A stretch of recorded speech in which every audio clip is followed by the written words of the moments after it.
বিজেপির বিরুদ্ধে সমস্ত মানুষ এক হও। তৃণমূল কংগ্রেস, তৃণমূল কংগ্রেস,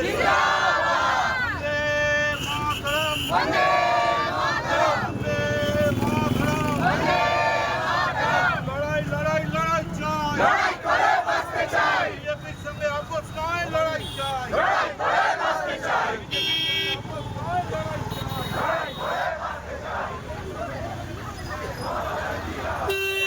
নাটক দেখাচ্ছেন যে আপনারা রেস্কিউ করলেন, আর আমরা মিছিল করার 5 মিনিটের মধ্যে আপনাদের বাহিনী নেমে গেল, 5 মিনিটের মধ্যে। এবং তাদের ঔদ্ধত্য কি, প্লেন ড্রেসে মেয়েরা, আর আমাদের মিছিলে প্রচুর মহিলা ছিল। আপনাদের পুরো সিআরপিএফ কেন্দ্রীয় বাহিনী তারা গায়ের জোরে, প্র্যাকটিক্যালি গায়ের জোরে এবং ডান্ডা উঁচিয়ে তাড়া করে আমাদের প্রতিবাদ নষ্ট করার চেষ্টা করলেন। কিন্তু এ তো প্রতিবাদের শুরু। আপনারা প্রতিবাদ দেখেননি, আপনারা মানুষের প্রতিবাদ দেখেননি, আপনারা 21শে জুলাই দেখেননি। যদি ক্ষমতা থাকে বিজেপির, 21শে জুলাই পাল্টা সমাবেশের ডাক দিন। এত ঘাবড়াবার কিছু নেই। খুব বেশি হলে আমাদের 500-700 ছেলে নেমে গেছে, প্রায় 250-এর ওপর মিলিটারি কেন্দ্রীয় বাহিনী, এবং তারা এসে এমন মারমুখী চেহারা যে পিঠেই মেরে দেবে। আমরা চাই আমাদের পিঠে মারুন, মারুন, গুলি করুন, কেস দিন, ইডি, সিবিআই যত পারেন করুন, কিন্তু যতক্ষণ জান আছে আপনাদের পায়ে ধরব না। যতদিন জান আছে এই বিজেপির পায়ে ধরব না। তৃণমূল কংগ্রেসে ছিলাম, আছি, থাকবো। তাতে যদি একজন থাকতে হয় মমতা বন্দ্যোপাধ্যায়, অভিষেক বন্দ্যোপাধ্যায়ের পাশে, আমরা একজন করে লক্ষ লক্ষ মানুষ হাজির হব। কিন্তু এই লজ্জা লাগে না শুভেন্দু বাবু?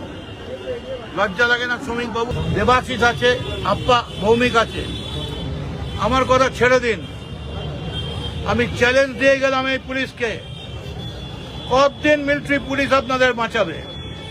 তারপর আমাদের পায়ে না ধরলে কামারহাটি চালানো যাবে না।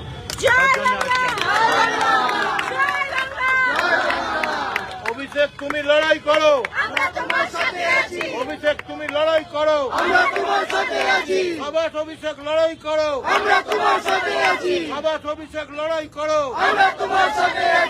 অ্যাকচুয়ালি বাংলায় একটা কথা আছে, খুঁটে পড়ে গোবর হাসে, এমন দিন সবার আছে।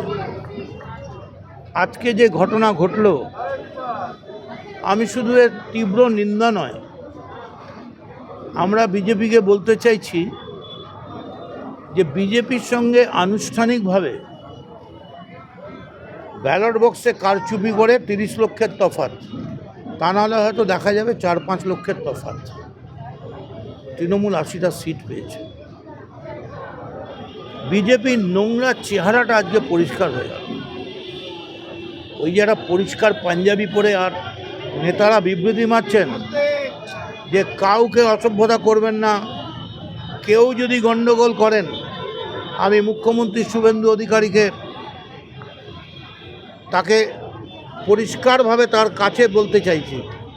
আপনি তো বলেছিলেন, আপনাদের প্রেসিডেন্ট শ্রমিক ভট্টাচার্য, যে যদি কেউ তাদের ছবি তুলে ভিডিও করে পুলিশকে দিয়ে দিন। আমার দল কাউকে এসব বরদাস্ত করবে না, আর বিজেপিতে কাউর এন্ট্রি নেই। আজকে আপনাদের সমর্থন ছাড়া সোনারপুরের এই ঘটনা ঘটে গেল, নগ্ন চেহারা। একটা কথা বলবো আপনাদের, আমরা হেরে গেছি।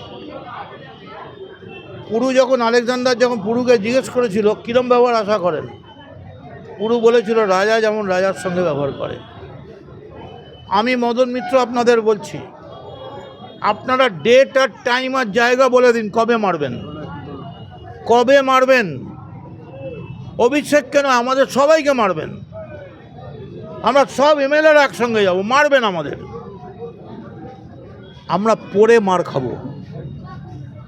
আমরা বিধানসভার চত্বরে বুকের রক্তে রক্তাক্ত করে দেবো বিধানসভার চত্বর।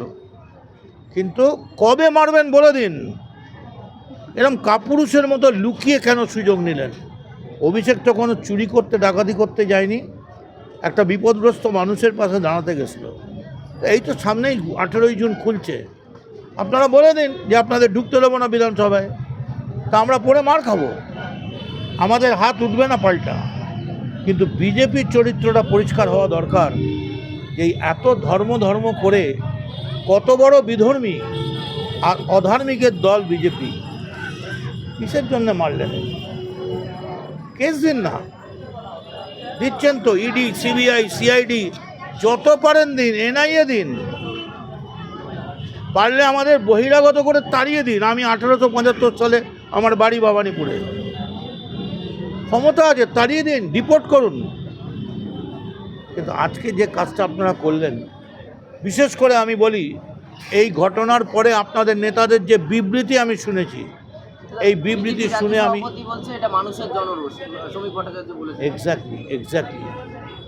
এক্স্যাক্টলি মানুষের জনরোষ। সেই মানুষের মুখে পুরো রাজনীতির ভাষা, প্রতিটা কথা রাজনীতির সঙ্গে মেশানো, পুরো দাঁড়িয়ে থেকে অর্গানাইজ করে জিনিসটা করানো হয়েছে।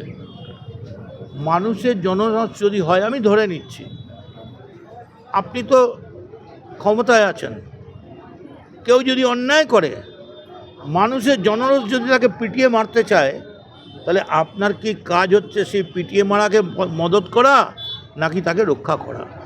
আপনারা বলবেন পুলিশ পাঠিয়েছেন, বাহ নাইস। 2 ঘন্টা ধরে 1 ঘন্টা 50 মিনিটের সিনেমা শেষ হয়ে যায়। 2 ঘন্টা ধরে নাটকটা চালিয়ে একা অভিমন্যুর মতো অভিষেককে আঘাত করালেন, মারলেন, আর বলছেন জনরোষ।